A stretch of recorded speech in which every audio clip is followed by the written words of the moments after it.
বন্ধুরা, আজকে ফোনের মেমোরি ঘাঁটতে গিয়ে দেখি যে কয়েক মাস আগে আমি জামালপুর গেছিলাম। তা সেখানকার কিছু ওই বাবা বুড়োরাজের ছবি তুলে এনেছিলাম ওখানকার, কিন্তু সেইটার পোস্ট করা হয়নি। তা আজকে সেটা পোস্ট করে দিলাম। আমি, লিপি আর গেছিলাম অ্যাকচুয়ালি সিধুর সঙ্গে। আমার বন্ধু সিধু ওর বোন ভগ্নিপতি নিয়ে ওর ভাগ্নের এই যে কি জামালপুর অনেকে চুল মানসিক করে না, সেই অন্নপ্রাশন দেয়, ওখানেই প্রসাদ খাওয়ায় এবং মাথার চুল ওখানে কেটে ঠাকুরের কাছে দিয়ে আসে। সেই কাজটা করতেই আমরা গেছিলাম অগ্রদ্বীপ হয়ে গোপীনাথ দর্শন করে তারপরে জামালপুর গেছিলাম। তো এই যে জামালপুর আমরা ঢুকেছি, সেই জামালপুরে বৈশাখের যে মেলাটা হয়, ভিড় হয়, ঠিক তার পরেই গেছিলাম। কিন্তু ছবিটা আমার পোস্ট করাই হয়নি, পড়েছিল। দেখছেন নিশ্চয়ই সবাই যে প্রচুর এই যে মেলা বসেছিল, সে সমস্ত ট্যাকচারগুলো এখন খুলে খুলে নিয়ে যাচ্ছে।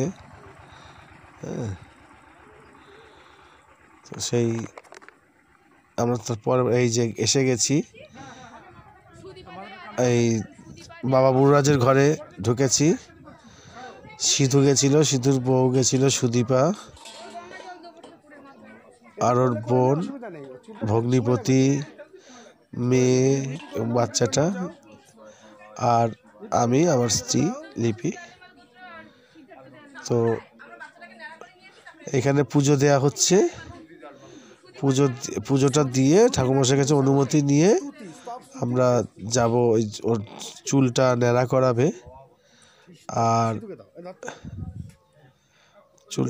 করাবে, আর এখানে ওই পায়েস ভোগ হয়, সেই জন্য পায়েস ভোগের একটা ব্যবস্থা করা হয়েছে।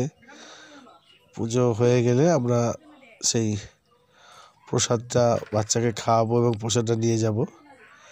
আমরা আজকে গেছিলাম পুরো একটা ফাঁকা ডেটে, যার জন্য খুব সুন্দর মতন আমরা ঘুরতে পেরেছি এবং পুজো দিতে পেরেছি।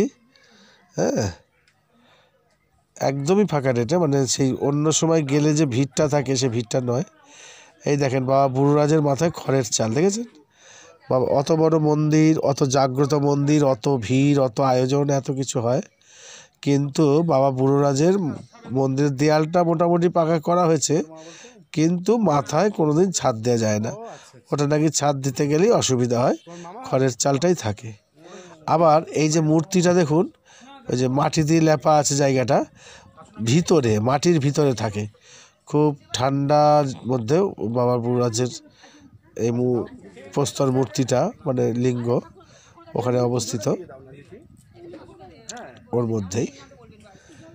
তা সত্যি এর আগে গেছি দুবার, কিন্তু এবার যেন খুব শান্তি পেলাম, কারণ একদমই ফাঁকা, মানে কোনো হুটাপাটার ব্যাপারই নেই। সুন্দর গিয়ে আমরা পুজো দিলাম, চারিদিকটা ঘুরে দেখলাম।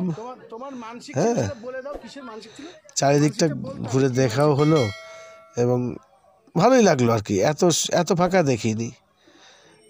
এই যে গাছটার দিকে এগিয়ে আসলাম, এই গাছটাতে ওই সেই একটা রেওয়াজ আছে না, সে পাথর বেঁধে দেয় সবাই, মানসিক করে নিজের টেনশনটা বাবার মাথায় চাপিয়ে দিয়ে আসলাম, যে বাবা এই পাথর চাপিয়ে দিয়ে গেলাম, আমার যদি মনস্কামনা পূর্ণ হয়, আমার টেনশনটা দূর হয়, তাহলে আমি পাথরটা তোমার এখান থেকে খুলে নিয়ে যাব।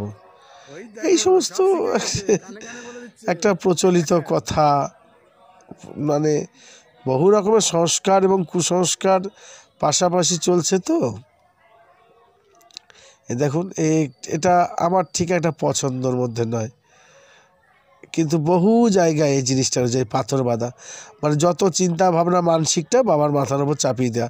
বাবা তোমার মাথায় টেনশনটা দিয়ে গেলাম, তুমি মনে রেখো কিন্তু ওটা কমপ্লিট করতে হবে তোমাকে। তারপর কমপ্লিট হয়ে গেলে তারপর বাবার ওখানে গিয়ে পুজো দিয়ে ওই পাথরটা খুলে নামিয়ে দেওয়া হবে।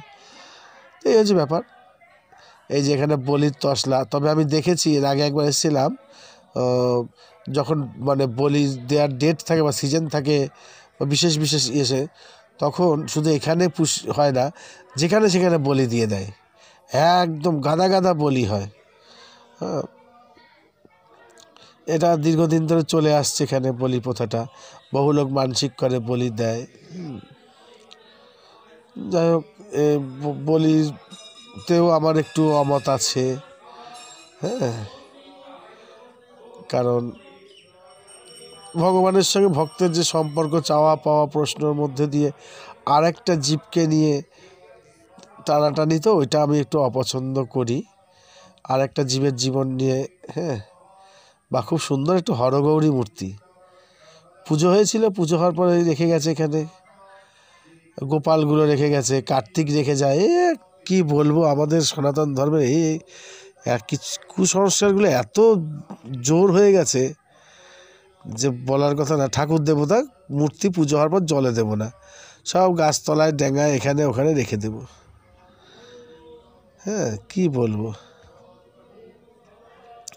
সংস্কারতে কুসংস্কারটা খুব বেড়ে গেছে বরাবর, আজকে নয়। এই যে নন্দী মহারাজ, এ দেখো, ঘুরতে ঘুরতে আমরা নাট মন্দিরের দিকে আসলাম।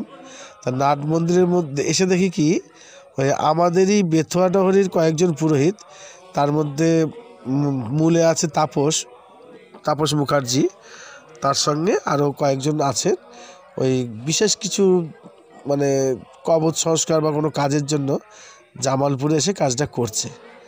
তো আমরা এই যে ঢুকলাম, যাক ওদের সঙ্গে দেখা হলো, কথা টথা হলো।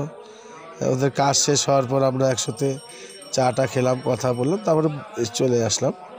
এই যে ক্রিয়া হচ্ছে, যে সন্তু আছে, হ্যাঁ, অয়ন আছে, এই যে একটা রাম মূর্তি, রামচন্দ্রের পুজো হয়েছিল রামনবমীতে, সেটাও বিসর্জন দেয়নি বা কোথাও ফেলেনি, নাট মন্দির ফাঁকা আছে, রেখে দিয়েছে। এই থাকতে থাকতে যেদিন ভেঙে যাবে, গড়াগড়ি করবে, ফেল দেবে টান মেরে কোথাও। এই হচ্ছে ব্যাপার। কেন বাবা, পুজো হয়ে যাচ্ছে, তারপর ঠাকুরগুলো নিয়ে সুন্দর জলে নিরঞ্জন করে দিলেই ভালো না? সেইটা বোঝে না, কি বিশ্রী বিশ্রী অবস্থায় ঠাকুরগুলো এখানে ওখানে পড়ে থাকে, খুব কষ্ট লাগে।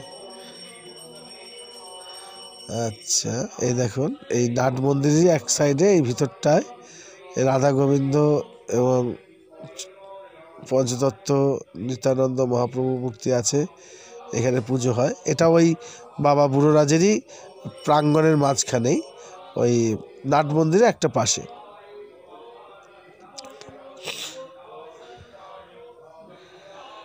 ঘুরলাম, পুজোটা দিয়ে এসেছি আমরা, পুজো দিয়ে এসেছি, একটু ঘোরাঘুরি করছি, ওদিকে ভোগটা রান্না হচ্ছে। হ্যাঁ, এইবার যাব আমরা, ওই 4-5টা ছবিটা তুলে নিচ্ছি একটু। যোগের দিন এখানে এগুলো তো পা রাখার জায়গা থাকে না, বিশেষ করে সোমবারে আসলেই বিশাল ভিড়, কোনো অন্নপ্রাশনের দিনে আসলে তো জায়গা পাওয়া যায় না, এত ভিড় হয়, পূর্ণিমাগুলোতে হয়।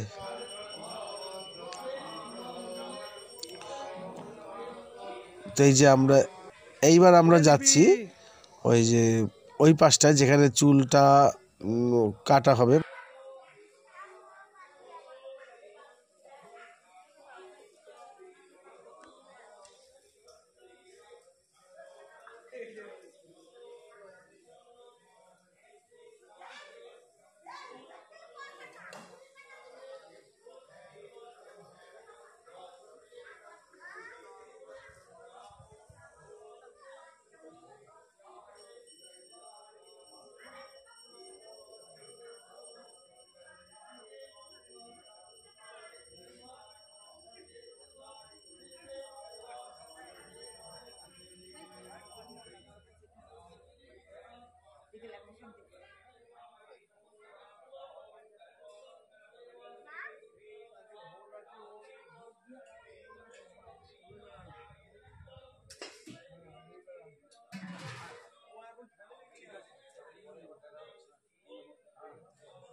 কথা বললে হবে না, খালি হাত তালে দিতে হবে।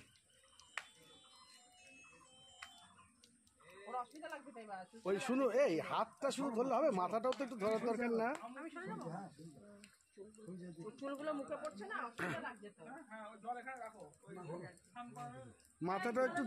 মাথাটা একটু আজ থেকে ধরার দরকার, জানো? এই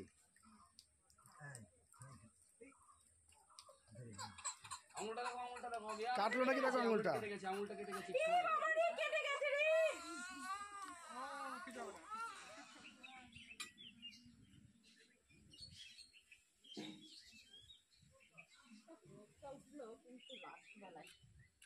মুখে দিয়েছিস? মা অন্নপূর্ণাকে স্মরণ করে একটু মুখে দে। বলে বাবা শোনাছে না, আনতে গেছে দেখি।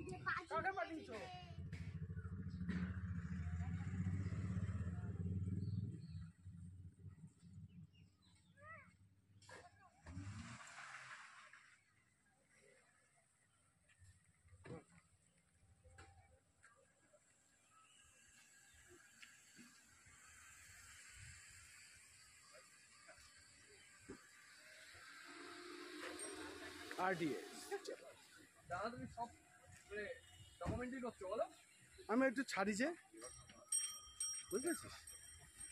না না ভালো করো, একদম স্মৃতি যা হয় হবে।